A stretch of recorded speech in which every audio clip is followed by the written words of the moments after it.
السلام علیکم ورحمۃ اللہ، بارک اللہ فیک۔ نیت کا محاسبہ کس طرح کیا جائے، ریا سے کس طرح بچا جائے اور اخلاص کس طرح اپنایا جائے؟ رسول اللہ صلی اللہ علیہ وآلہ وسلم نے ایک دعا سکھائی ہے، اللہم انی اعوذ بک ان اشرک بک شیئا وانا اعلم واستغفرک لما لا اعلم۔ جب یہ دعا انسان پڑھ لیتا ہے، آگے روایت کے لفظ ہے اذهب اللہ عنک صغار الشرک وکبارہ، اللہ رب العزت ریاکاری سے بھی محفوظ فرماتے ہیں اور شرک اکبر سے بھی محفوظ فرماتے ہیں۔ اور نیت کا محاسبہ ہر وقت کرتے رہنا چاہیے۔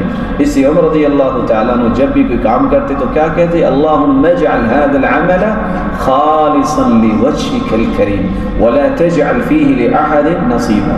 اے اللہ اس کام کو اپنی رضا کے لیے خالص فرما لیجیے اور کسی کے اس میں حصہ نہ رکھیے۔